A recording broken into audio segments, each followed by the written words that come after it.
the vocational centers, I want to add that in some states, we know that there are some vocational centers that are available for learning, but some are not all accessible. We know that there are some vocational centers that you need to pay some certain amount of money before you are being enrolled. So what of an underage mother that does not have money? We know that most of them have this issue of personal hatred for themselves, that is either they dropped out of school and their friends are discriminating them that they are pregnant. So some of them might think twice to go into vocation, but they might not have the money. Please, I will urge the government to do something about it. Also, I want to talk about the skill acquisition. Most skill acquisition programs in different states, after these skills are being acquired by participants, there is no empowerment. So I want to urge the government that whenever there is skill acquisition, especially for women, they should be empowered, no matter how little. Thank you. Thank you, Honorable Halima. I'll take one more lady. Honorable Harirat. Thank you, Mr. Speaker. My name remains Honorable Harirat Mabe Yakubu from Kogi East Senatorial District. In as much as I want to support the women folks, I also stand on the fact that the young girls should actually be trained and educated properly by their parents. And so I want to support this motion and also seek for the rephrasing of the motion for subsequent presentation, that our mothers should be empowered to adequately train their wards and incorporate better values to their children, so that the menace of underage pregnancy will not arise. Having said that, I know some people are object of rape and all that.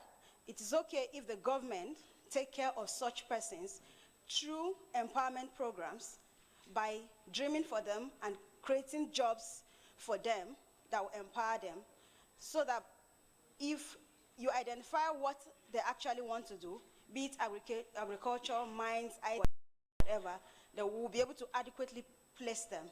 So I will actually recommend that the motion should be rephrased for the creation of empowerment for young women, and also the empowerment of their mothers through awareness, training, and all that, to be able to inculcate better trainings to their wards. Thank you very much.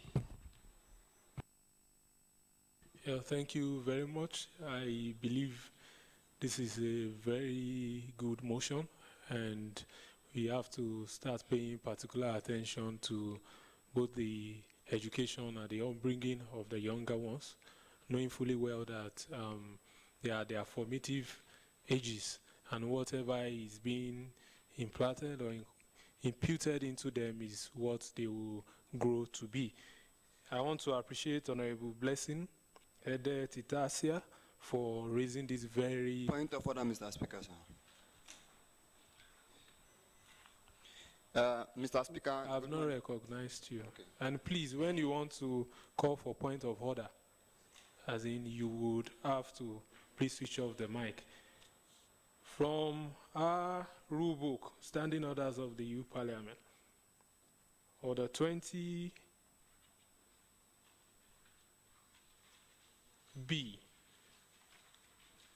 duties and functions of officers of the Parliament. Page 20.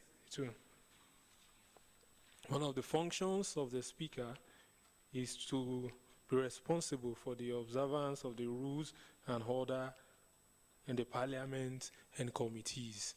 And you know the importance of today, and we will not be distracted by too many points of order. So please, let us reduce the point of orders.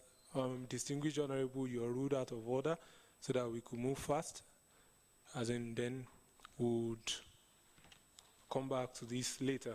Like I was saying, that we have to pay particular attention to the upbringing and the education of our of an average Nigerian child.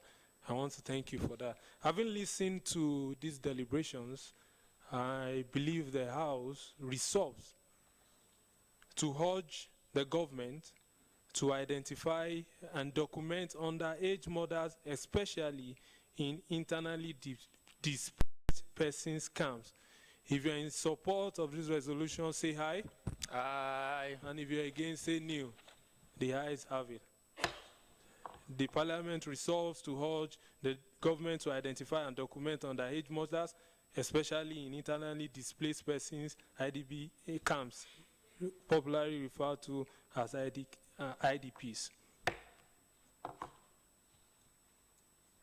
Having also listened, the House resolves, if you are in support, the House also urge the government, as a matter of urgency, establish functional vocational centers to cater and promote skills acquisitions needed in this regard to alleviate their sufferings and to alleviate their sufferings. If you are in support of this resolution, say aye. Aye. If you are against, say no. The ayes have it. The Parliament resolves to urge the government, as a matter of urgency, to establish functional vocational centers to cater and promote skills acquisition needed in this regard to alleviate their suffering.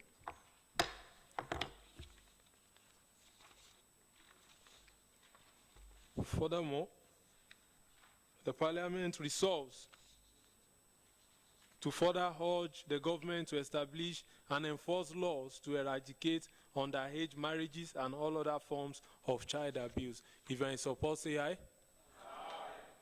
If you are against, say no. The ayes have it. The Parliament have resolved to urge the government to establish and enforce laws to eradicate underage marriages and all other forms of child abuse. The leaders. Mr. Speaker, honorable colleagues, the second order of the day is a motion on insecurity in the Northeast as a result of porous borders and corrupt practices by uniformed men at checkpoint. Standing in the name of Honorable Ayuba Ibrahim, Gombe Central Senatorial District. Ayuba, you are invited to move the motion. Thank you, Mr. Speaker.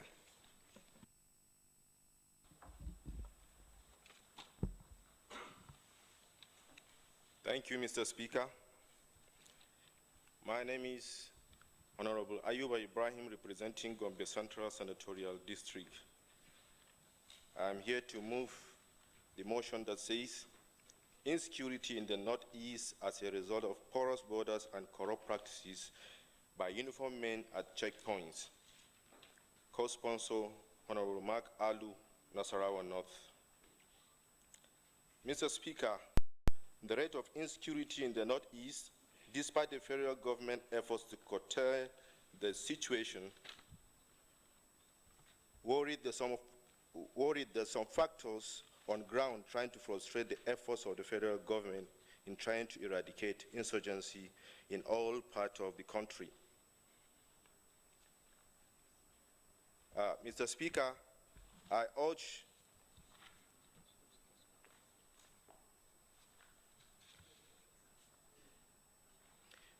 Mr. Speaker, I urge and call on the federal government to provide sophisticated security gadgets capable of detecting the inflow of dangerous arms at our borders. And I also urge on the federal government to organize training and retraining of non-uniform youth to augment the effort of the uniformed personnel. I so move.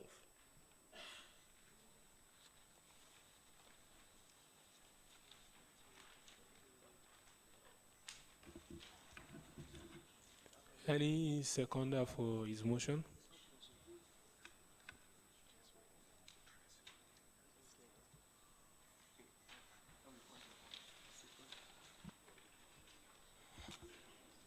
Let me second.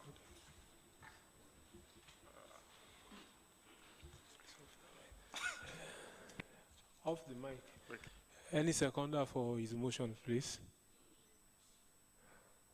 Honorable Darlington Peters Wells. Thank you, Mr. Speaker. I rise to second the motion as moved by the honorable member representing Gombe Central in this hallowed chamber. My name is Honorable Onwe Darlington Ward Peters. I represent the youth constituency of Ebonyi Central Senatorial District. Mr. Speaker, before I second this motion. You are called to second the motion, please. Okay, I rise to second this motion, which says that insecurity in the Northeast as a result of porous borders and corrupt practices by uniformed men at checkpoints, that this honorable House should deliberate on this important motion. Thank you, Mr. Speaker. Thank you, distinguished honorable members. We would like to welcome contributions to this motion.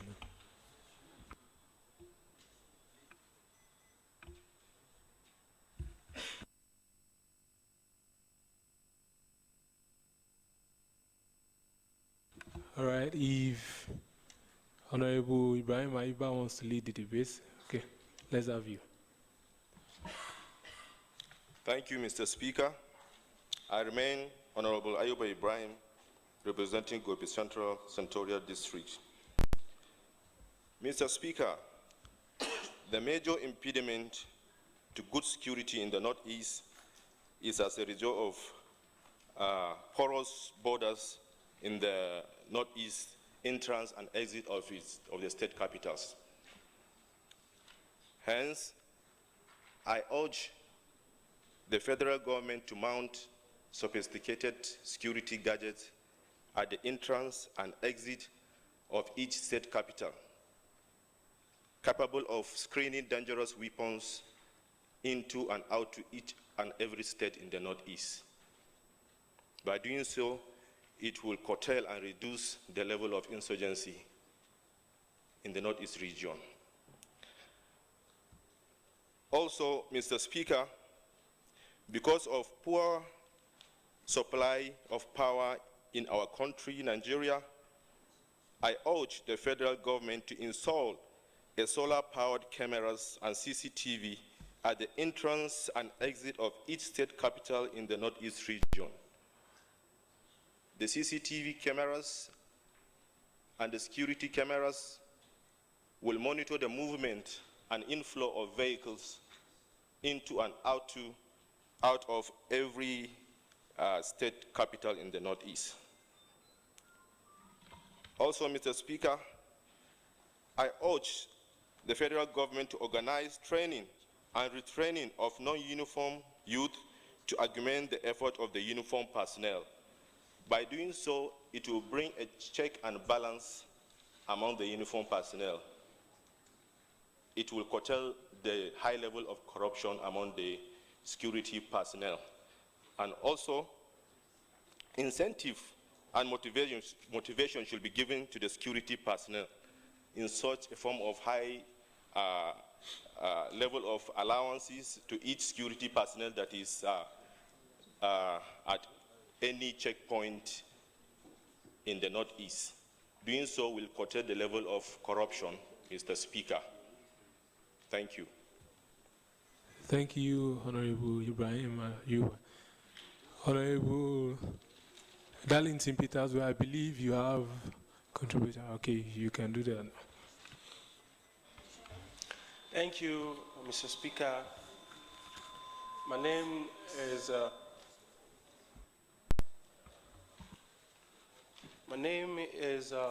Honorable Onwe Darlington Ward Peters. I represent the youth constituency of Ebonyi Central in this hallowed chamber.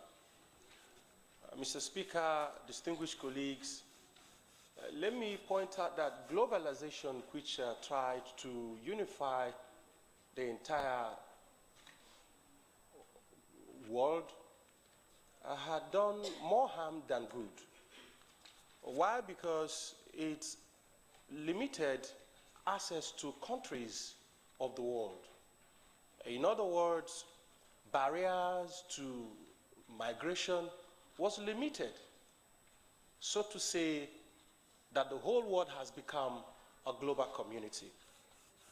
And that is why over 65 countries of the world had built security walls to protect their borders.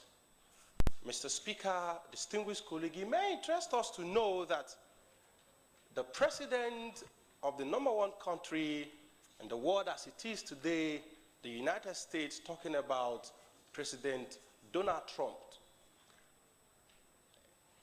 in his inception as the President of America, the very first thing he did was to establish the policy commitment to raise security wall around major border areas in the United States of America.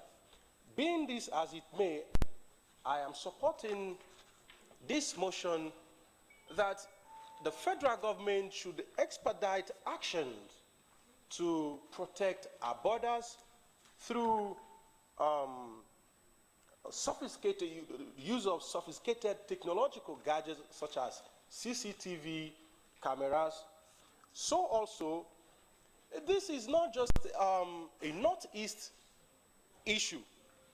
Nigeria is one, and therefore, the federal government should expedite action around the country. And then, as it borders to corruption, yes, it is understandable that the officers at our border, some are corrupt, and some uses either ethnic sentiment or religious cleavages to give pass to people who ordinarily wouldn't have had access to the country. And so the federal government should take these whole things in cognizance and ensure that our borders are secured, understanding the fact that Nigeria is a sovereign nation. Thank you, Mr. Speaker. Yes, thank you. Other contributions? I'm sorry. Beside Honorable Zana, I'm trying to recall the face. Sorry, just you have the floor. My name is Hassan Mohamed Jalo, representing Yobe North Senatorial District, and I stand to support this motion moved by Honorable Ayuba Ibrahim from Gombe Central. I would like to add on this, the reason why we have the, if you can remember or recall. Excuse me, please. Sorry to cut short. Honorable Obianwa Chris, please approach the chair. Okay. What I'm saying is, with addition to what he said, the reason why we had last, is it 3 days or so, we have a kind of suicide bombers in University of Maiduguri. It happens, I think this is due to the borders are not being secured and they're not checked, so that things are not taken into the borders, into the state. Most especially in the universities or in the federal institutions. We have a kind of a problem whereby in the northeastern part of states, in the northeastern part of Nigeria, we have a problem that all the insurgencies are all happening there. What I'm saying is, Mr. Speaker, I like to urge the federal government to provide facilities whereby the entrance of the federal institutions